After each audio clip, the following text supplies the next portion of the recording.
오늘은 예수님께서 이 땅에 오심을 기념하는 성탄절입니다. 이 성탄절의 유래를 잠깐 살펴보면 오늘날처럼 12월 25일이 성탄절로 공식적인 교회 절기로 제정된 것은 AD 354년 로마 교회의 리비우스 교황에 의해서 제정되었습니다. 그런데 성경에는 예수님께서 몇 월 며칠 날 탄생하셨는지 정확한 날짜가 기록되어 있지는 않습니다. 학자들은 예수님께서 태어나신 것이 아마도 오늘날처럼 이런 겨울이 아니라 초봄일 가능성이 많다라고 그렇게 주장을 합니다. 따라서 우리가 오늘 이처럼 지키는 12월 25일은 실제로 예수님께서 탄생하신 날은 아니고요. 예수님께서 이 땅에 오심을 기념하는, 우리가 예수님께서 정확하게 몇 월 며칠 날 탄생하셨는지 모르기 때문에 그냥 12월 25일을 예수님께서 이 땅에 오심을 기념하는 그런 성탄절로 지키는 날입니다. 어떤 학자들은 4세기경에 고대 로마에서 섬기던 태양신 축제일인 12월 25일을 예수님이 탄생하신 날로 정했다. 즉 이방의 신인 태양신의 축제날, 그날을 예수님께서 탄생하신 그날로 정했다라고 주장하는 사람들도 있습니다. 그러나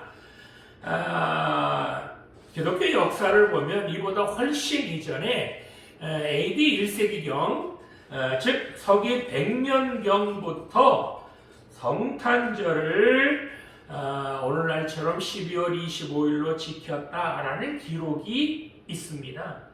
따라서 태양신을 섬기는 날, 즉 이방신을 섬기는 날, 그날을 성탄절로 정했다라는 것은 맞지 않습니다. 이미 1세기경에 예수님께서 탄생하신 날을 12월 25일로 정했고, 그 이후에, 훨씬 이후에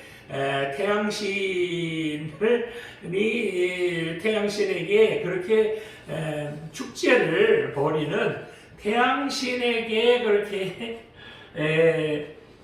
경배하는 그런 날이 12월 25일인데, 그날을 예수님께서 탄생하신 날로 정했다라는 것은 이게 맞지 않는다는 거예요. 그보다 훨씬 이전에 이미 예수님께서 탄생하신 날을 12월 25일 날로 정했다는 겁니다. 이렇게 성탄절이 되면 교회는 물론이고요, 집집마다 만들어 세워두는 것이 있습니다. 바로 이 성탄절 트리입니다. 우리 교회도 성탄절 트리를 조그맣게 이렇게 세웠는데, 이 트리의 유래를 잠깐 살펴보면 8세기경에 영국의 보니페이스라고 하는 선교사님이 독일 어느 지방의 선교사로 그렇게 부임을 했는데, 그 마을에서는 매년 떡갈나무, 즉 오늘날로 말하면, 우리나라로 말하면 이렇게 마을 입구에 이렇게 서 있는 커다란 나무 있잖아요. 그런 나무를 왜 할머니들이 이렇게 그 나무 이렇게 막 신성시하고 어떤 때는 떡 갖다가 해놓고 막 절도 하고 그러잖아요. 그런 것처럼 이 떡갈나무에 사람들이 이렇게 절을 하는 것을 보았습니다.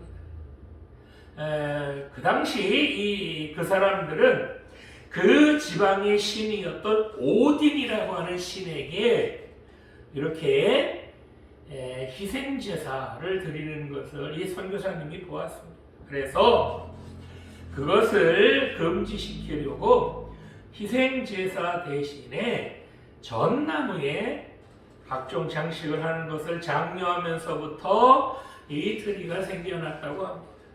그러다가 16세기에 와서 종교개혁자인 루터가 그 전나무를, 이제 작은 전나무를 그렇게 이제 지방으로 들여와서 거기에 불을 밝히고 각종 선물들을 매달아 놓은 것이 유행이 되어서 오늘날까지 이렇게 트리가 전해진 것이라고 합니다. 그런데 이 트리에는 꼭 매달아 놓아야 되는 게 있다고 그랬잖아요. 여러분 다 아시죠? 그게 뭐죠? 바로 이 방울. 네, 방울을 달아야 되는데요. 빨간 방울 있잖아요. 이 방울은 바로 무엇을 상징한다고요? 바로 선악과를 상징하는 것이라고 그랬잖아요. 이 선악과를 상징하는 방울과 예수님께서 탄생하신 이 크리스마스와는 무슨 관계가 있을까요? 바로 아담과 하와가 하나님 말씀을 지키지 않고 이 선악과를 따먹음으로써 죄를 짓게 되었고, 그 죄로 인해서 이 아담과 하와가 에덴 동산에서 쫓겨나게 되었습니다. 그래서 이제 하나님과 인간 사이에는 죄로 인해서 서로 함께할 수 없는 커다란 틈이 생겨버렸습니다. 그래서 예수님께서는 이렇게 하나님과 인간 사이를 떨어뜨려 놓은 그 죄의 문제를 해결하시려고 이 땅에 오셨습니다. 예수님께서 이처럼 이 인간들이 지은 이 죄의 문제를 해결하는 방법, 그 방법이 무엇이었을까요? 예수님께서는 왜 이 땅에 오셨을까요? 누구를 위해서 예수님께서는 이 땅에 오셨을까요? 오늘 이 성탄절을 맞이하여 우리에게 주신 하나님 말씀 살펴보면서 함께 은혜를 나누고자 합니다. 자, 첫 번째로 예수님께서는 낮고 천한 자들을 구원해 주시려고 이 땅에 오셨다는 겁니다. 본문 8절에서 9절 말씀 보겠습니다. 그 지역의 목자들이 밤에 밖에서 자기 양떼를 지키더니 주의 사자가 곁에 서고 주의 영광이 그들을 두루비춤에 크게 무서워하는지라. 아멘. 자, 예수님께서 태어나실 당시에 이스라엘은 로마의 지배를 받고 있었습니다. 로마의 식민지였습니다. 이때 로마의 초대 황제였던 가이사 아우구스토가 전하로 다 호적해라 라는 명을 내립니다. 이 호적을 하라는 것은 로마의 식민지였던, 로마의 속국이었던 유대 사람들에게, 유대 사람들뿐만 아니라 다른 그런 로마의 식민지들에게도 세금을 더 많이 받기 위한 것으로 유대 사람이었던 마리아와 요셉도 이제 호적하라고 베들레헴으로 옵니다. 만삭이 된 마리아가 베들레헴에 왔지만 호적하러 온 사람들이 너무나도 많아서 이들이 쉴 곳이 없었습니다. 여관이 꽉 찼습니다. 그래서 이 마리아와 요셉은 짐승들이 쉬는 그 마구간을 잠깐 빌려서, 그래서 그 마구간에서 마리아가 해산하여 아들을 낳습니다. 즉 예수님께서는 짐승들이 태어나고 그 짐승들이 먹고 자는 그 더럽고 냄새나는 그 마구간에서 태어나셨다는 겁니다. 자, 그러면 예수님께서는 왜 짐승들이 태어나는 이 마구간에서 태어나셨을까요? 본문 8절에 보면 이렇게 예수님께서 마구간에서 탄생하셨는데, 이 예수님께서 탄생하셨다는 소식을 제일 먼저 들은 사람들이 바로 이제 목자들이었습니다. 이 목자들은 예수님이 태어나시던 날 밤에 들판에서 밤새도록 양을 지키고 있었습니다. 유대 땅에서는 들판에서 짐승들을 방목합니다. 이렇게 방목할 때는 양을 몰래 훔쳐가는 사람들, 그리고 사나운 짐승으로부터 이 양떼들을 지키기 위하여 목자들이 밤을 새워가며 이 짐승들을 지켰습니다. 그런데 이 양을 지키며 양을 돌보는 이 일이 너무나도 힘이 들어서, 그래서 누구나 꺼려하는 그런 일이었습니다. 그래서 이 양을 지키는 일은 양 주인이 하는 것이 아니라 대부분은 가난하고 천한 사람들이 월급을 받고 이 양을 돌보는 일을 했다고 합니다. 그래서 유대 사회에서는 이 양 치는 일을 천한 직업으로 그렇게 여겼다고 합니다. 구약 율법에는 부정한 동물과 정한 동물을 규정해 놓았고요. 사람들도 나병에 걸린 사람들, 이런 사람들을 부정한 사람으로 그렇게 규정을 해 놓았습니다. 그런데 세월이 지나고 시대가 변하면서 사람들이 이 양치는 목자들도 부정한 사람으로 그렇게 여겼다는 겁니다. 뿐만 아니라 이들을 저주받은 그런 사람들이라고까지 생각했다는 겁니다. 아니, 똑같은 사람임에도 불구하고 단지 가난해서 양을 치는 일을 한다고 하는 그 이유로 상처받고 멸시를 받았던 사람들이 바로 이 목자들이었습니다. 그래서 이 목자들은 더욱더 선지자들이 예언했던 메시아이신 예수님, 그 예수님이 하루속히 빨리 오시기를 대망하고 또 대망했다는 겁니다. 하나님께서는 이처럼 가장 비천한 신분으로 천대와 소외를 당하면서도 메시아이신 예수님을 간절히 기다리고 또 기다리는 이 목자들을 귀히 보셨다는 겁니다. 그래서 천사들을 보내셔서 제일 먼저 이 목자들에게 예수님의 탄생 소식을 알려주셨습니다. 이처럼 이들에게 가장 먼저 예수님의 탄생 소식을 알려주신 것은 이들이 멸시와 천대를 받으면서도 구원자이신 예수님을 그 누구보다도 간절히 기다리고 또 기다렸기 때문입니다. 뿐만 아니라 이 목자들이 자기들에게 맡겨진 양들을 정말 목숨을 아끼지 않고 그렇게 이 양들을 돌본 것처럼 하나님께서는 구원자를 기다리는 이 목자들을 결코 포기하지 않으시고 그들을 끝까지 돌보아 주신다는 것을 깨닫게 해 주셨다는 겁니다.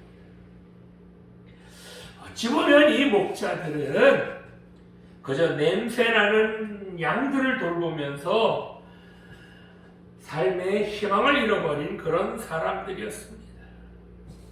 사람들에게 손가락질을 받으며 인간 이하의 취급을 받고 살던 이들은 누구보다도 더 간절하게 구원자이신 예수님께서 빨리 오셔서 자기들을 구원해 주시기를 그 누구보다도 간절히 기다렸을 것입니다.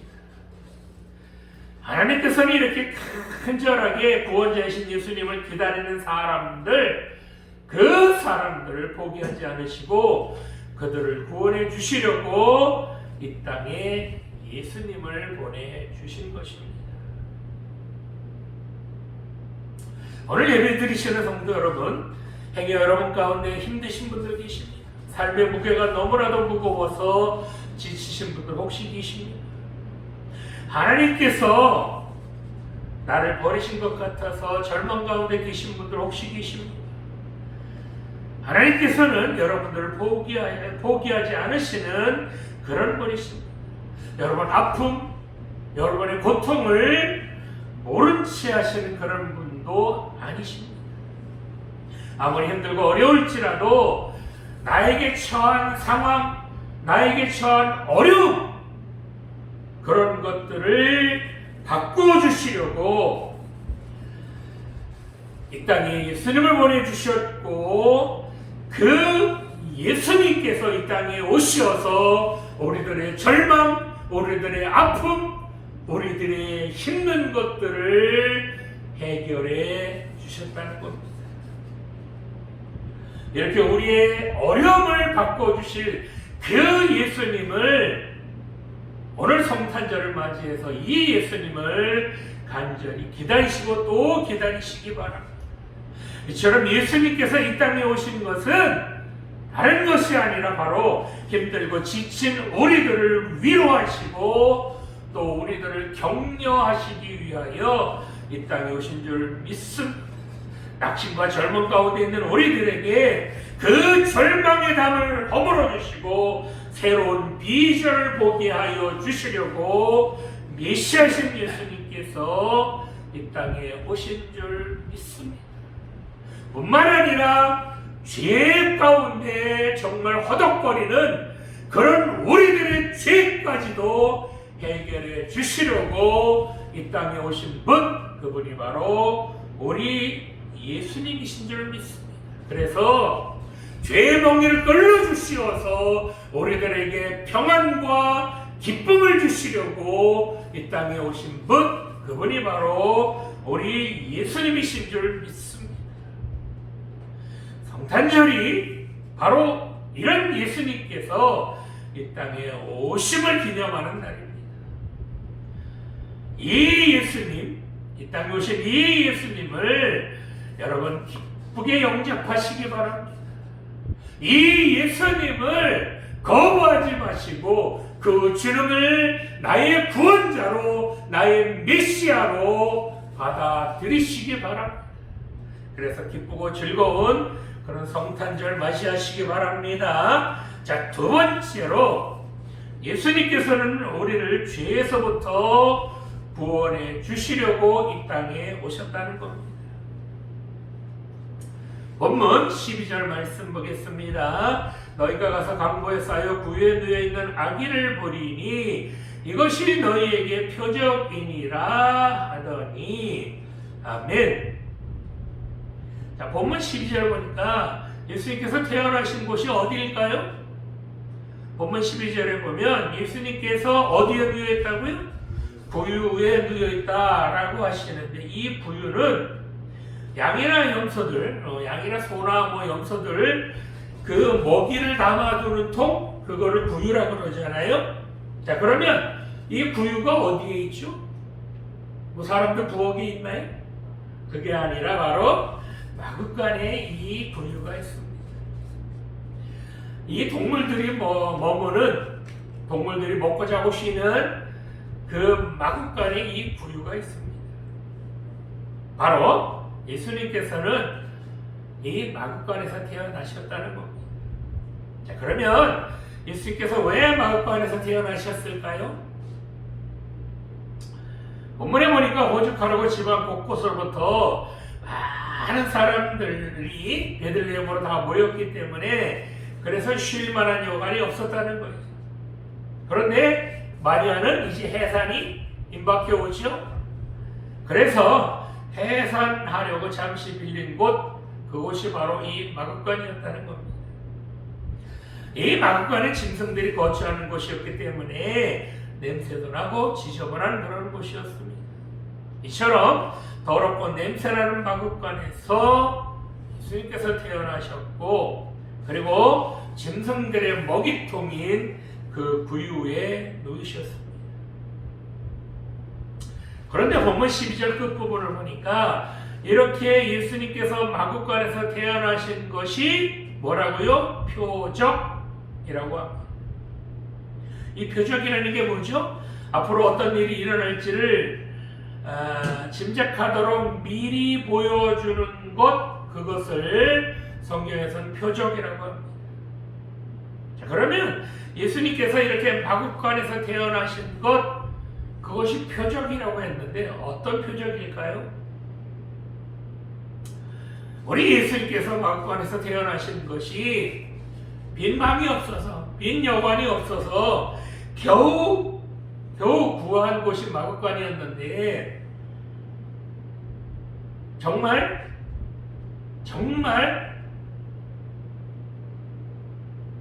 빈 방이 없어서 겨우 그렇게 얻은 그 마구간에서 예수님께서 태어나신 것이 맞을까요? 그렇지는 않다는 겁니다.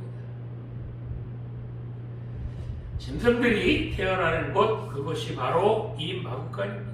그런데 이렇게 마구간에서 태어나는 짐승들 중에, 즉 이 마구간에서 이제 많은 짐승들이 태어나죠. 소나 양이나 염소 이런 것들이 마구간에서 태어나는데, 이 소나 양이나 염소 중에서 흠없고 깨끗한 짐승, 그런 짐승들은 사람들의 죄를 대신해서 바쳐지는 제물로 쓰이죠. 그죠?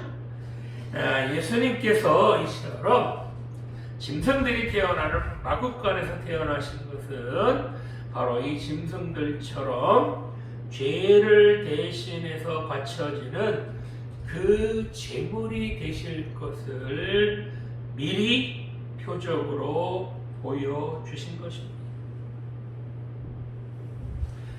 아담과 하와의 범죄로 인해 하나님께로부터 멀어진 그런 인간들을 대신해서 짐승처럼 피 흘려 죽으심으로 인간들의 죄를 용서해 주시려고 예수님께서 이 땅에 오셨습니다.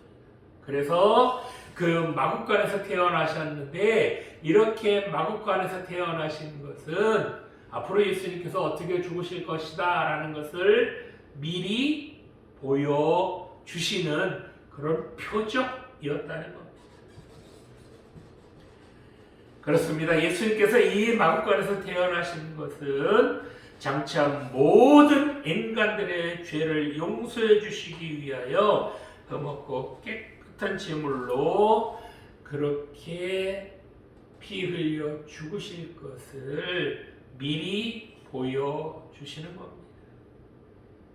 즉 예수님께서 이 땅에 오신 것은 바로 우리 죄를 대신해서 그 하나님께 바쳐지는, 그 하나님께 제물로 바쳐지는 그런 짐승처럼 피 흘려 죽으시려고 이 땅에 오셨다는 겁니다.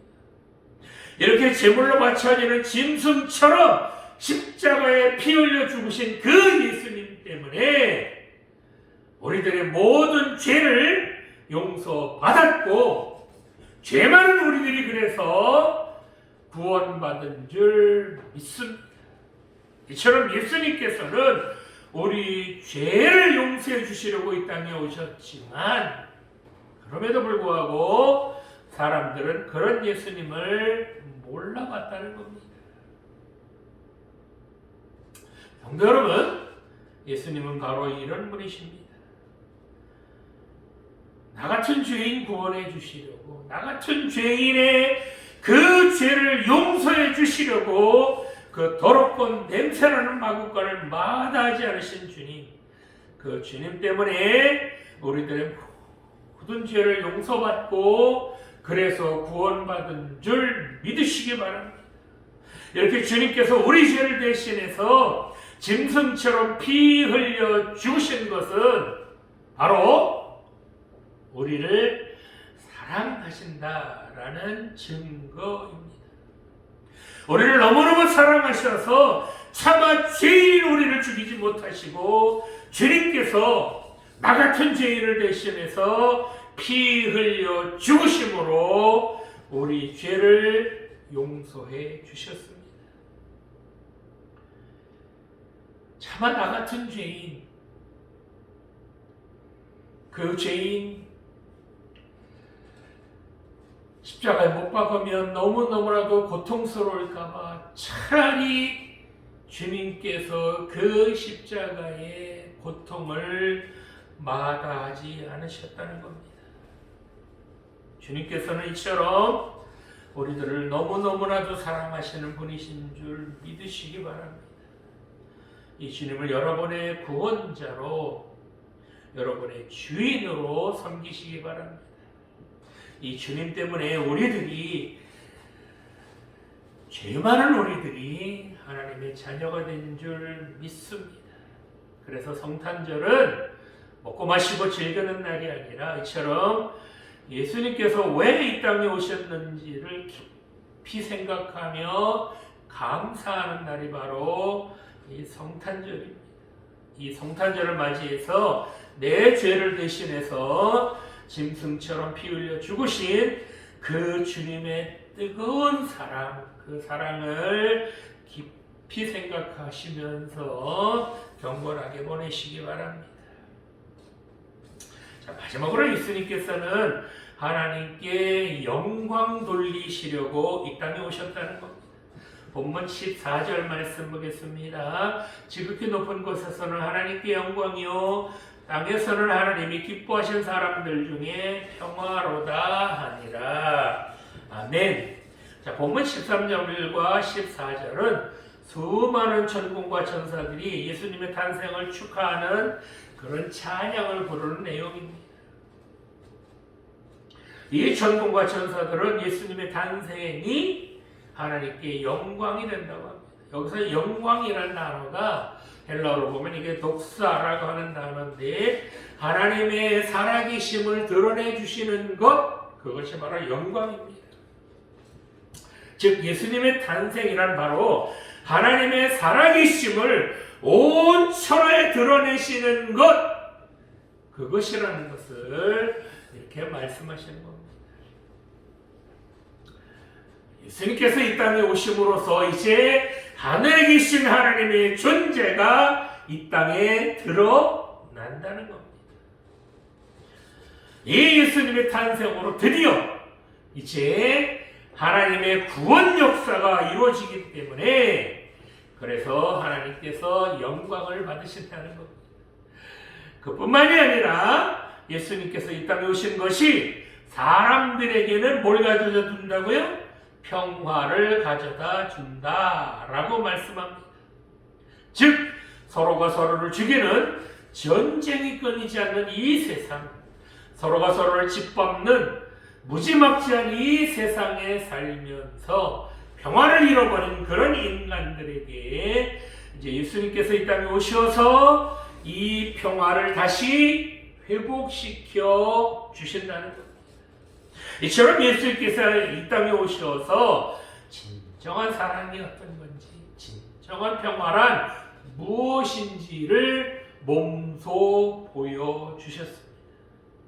그 절정이 바로 이 십자가입니다. 아무 죄도 없으신 예수님께서 자기의 손과 발에 못을 박는 그런 사람들, 자기 옆구리를 창으로 찌르는 사람들, 그런 사람들을 얼마든지 쓸어버리실 수 있는 분이셨습니다. 그럼에도 불구하고 참고 또 참으셨습니다. 아니, 오히려 그들을 위하여 기도하셨습니다.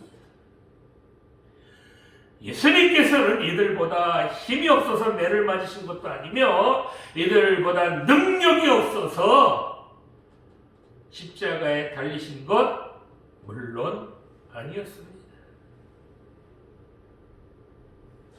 예수님께서는 왜 그 모진 십자가의 고통을 참으셨을까요?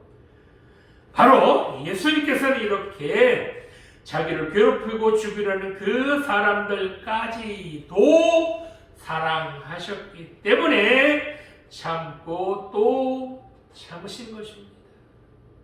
예수님께서는 그들까지도 너무나도 사랑하셨기 때문에 그 어떤 고통도 아픔도 참으시고 또 참으신 것입니다.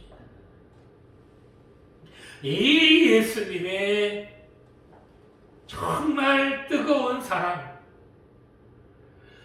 사랑하기 정말 어려운 사람, 그런 사람들까지도 사랑하시는 그 사랑이 바로 그 무지막지한 폭력을 이겼고, 이 예수님의 사랑이 죄를 이기셨으며 이 예수님의 사랑이 죽음까지도 이겼다는 겁니다. 예수님께서는 이 십자가의 사랑을 통하여 우리에게 참 사랑이 무엇인지 몸소 가르쳐 주셨습니다. 이 예수님의 사랑 때문에 우리가 평화를 누리게 된 줄 믿습니다. 하나님께서 우리 인간을 만드실 때 하나님의 살아계심을 증거하도록 우리를 만드셨습니다. 창세기 1장에 보면 하나님께서 사람에게 만물을 다스리도록 사람들에게 위임하셨는데, 이 위임은 인간들에게 그렇게 모든 만물을 맡기신 것은 하나님의 살아계심, 하나님의 사랑을 증거하라고 우리 인간들에게 위임하신 것입니다. 그런데 인간들은 이 하나님의 살아계심을 증거하던가요? 여러분들 하나님의 살아계심을 증거하면서 사셨습니까? 하나님께 영광 돌리면서 사셨습니까? 오히려 이 하나님의 영광을 가리고 흠집낸 존재들이 바로 우리들입니다. 바로 하나님의 영광을 나타내도록 지음받은 우리 인간들이 오히려 그런 하나님의 영광을 가리는 존재들이 되어버렸습니다. 대통령의 아들이나 대그룹 총수의 아들이 말썽을 부린다면 그 아버지인 대통령의 얼굴에 먹칠을 하는 것이고, 그 아버지인 총수의 이름을 욕먹이는 겁니다. 우리 인간도 마찬가지입니다. 하나님의 모양과 형상으로 지음받은 우리 인간들이 정말 하나님의 자녀라고 그렇게 인정해 주신 우리 인간들이 하나님께 영광을 돌리기는커녕 하나님의 얼굴에 먹칠하고 하나님을 욕먹여서야 되겠느냐는 겁니다. 하나님의 첫 작품인 아담과 하와는 하나님 그같이 데려가다가 죄를 범해서 에덴 동산에서 쫓겨났습니다. 그뿐만 아니라 에덴 동산에서 쫓겨난 아담의 후손인 우리들은 더 정신을 바짝 차리고 정말 하나님 말씀대로 살아야 했지만, 하나님 말씀대로 살기는커녕 오히려 죄악의 길, 하나님께 대드는, 하나님을 반역하는 그런 인간이 되어버렸다는 겁니다. 이렇게 우리 인간들은 하나님의 영광을 높여드리는 것이 아니라 오히려 하나님의 영광을 가리는 그런 존재들이 되어버렸습니다. 우리가 이렇게 흠집을 내고 우리가 가렸던 이 하나님의 영광, 그것을 다시 원래 자리로 회복시키려고 오신 그분이 바로 우리 예수님이시라는 겁니다. 본문 14절 말씀을 보면 지극히 높은 곳에서는 하나님께 영광이요 라고 말씀하셨습니다. 우리가 흠집낸, 우리가 가린 이 하나님의 영광, 우리 때문에 더럽혀진 이 하나님의 영광을 다시 회복하시려고 이 땅에 오신 분, 그분이 바로 우리 예수님이시라는 겁니다. 그런데 사람들은 미련하게도 이 예수님께서 우리 죄를 구원해 주시어서, 그래서 다시 하나님의 영광을 나타내 주시려고 이 땅에 오신 분이다 라는 것을 미처 깨닫지 못했다는 겁니다. 정말 우리 죄를 구원해 주시려고 오신 그 메시아라는 것을 인간들은 밀어내서 예수님이 메시아라는 것을 몰라 보았다는 겁니다. 그래서 사람들은 그 예수님의 뺨을 때리고 그 그 예수님을 모욕했습니다. 뿐만 아니라 예수님께서는 그 무시무시한 채찍에 맞으셔서 살가죽이 다 갈라지고 뼈가 드러나도록 그렇게 채찍에 맞으셨습니다. 머리에는 가시로 만든 면류관을 쓰셨고 손과 발에는 커다란 못이 박히셨습니다. 그런데 사람들은 그렇게 죽어가는 예수님의 옆구리마저 창으로 콱 찔러서 물과 피를 다 쏟게 했습니다. 예수님께서는 그렇게 처참하게 십자가에서 죽으셨습니다. 하나님의 아들이신 예수님께서 여러분 이럴 필요가 있으실까요? 그런 인간들 다 쓸어버리시지 굳이 이렇게까지 하실 필요가 있으셨을까요? 예수님께서 정말 필요 없는 짓, 쓸데없는 짓을 하신 것일까요? 그렇지는 않다는 겁니다. 사람들은 필요 없는 짓 했다, 쓸데없는 짓 했다, 그건 헛된 죽음이다 라고 말할지라도 예수님만큼은 꼭 이렇게 하실 필요가 있으셨다는 겁니다. 아니, 그분은 꼭 이렇게 십자가에서 죽기를 바라시고 또 바라셨다는 겁니다. 왜 그러셨을까요? 예수님께서 왜 이러셔야만 했을까요? 바로 이렇게 예수님 자신이 십자가에 피 흘려 죽으셔야 사랑하는 인간들을 죄로부터 구원해 주실 수 있기 때문에, 그래서 예수님께서는 꼭 이렇게 하셔야만 했다는 겁니다. 그렇습니다. 예수님께서 짐승들이 태어나고 짐승들이 거처하는 그 냄새나고 더러운 이 마구간에서 태어나신 것은 바로 이처럼 예수님 자신이 이제 십자가에서 그 짐승들처럼 하나님께 바쳐지는 제물로 죽으실 것을 미리 보여주신 것입니다. 예수님께서는 그 흠없는 제물로 바쳐지는 그런 짐승처럼 그 마구간에서 태어나셨고 그 짐승처럼 제물로 죽으셨기 때문에, 그 짐승들처럼 피 흘려 죽으셨기 때문에 나 같은 죄인이 구원받은 줄 믿으시기 바랍니다. 이처럼 예수님께서 십자가를 지시고 피 흘려 죽으심으로 우리 죄를 용서해 주셨고 우리가 다시 하나님께로 나아갈 수 있는 길을 열어주셨다는 겁니다. 오늘은 예수님께서 이 땅에 오시는 것을 기념하는 성탄절입니다. 예수님께서 이렇게 마구간에 오셔서 우리를 대신해서 제물로 죽으셨기 때문에 우리의 모든 죄가 다 용서받은 줄 믿습니다. 이 예수님께서 그 높고 높은 하늘 보좌를 버리시고 이 땅에 오셨기 때문에 우리가 다시 하나님께로 나아갈 수 있는 그런 은혜를 입은 줄 믿으시기 바랍니다. 우리가 흠집낸 하나님의 영광, 우리가 가린 그 하나님의 영광을 예수님께서 그 십자가로 대신 메워주셨기 때문에 그 우리가 가린 하나님의 영광을 예수님께서 피 흘려주심으로 우리가 가렸던 그 영광을 다시 활짝 열어주셨기 때문에 우리가 구원받은 줄 믿습니다. 그래서 이 성탄절은 기쁜 날이고 감사한 날이며 또한 은혜의 날이고 구원의 날입니다.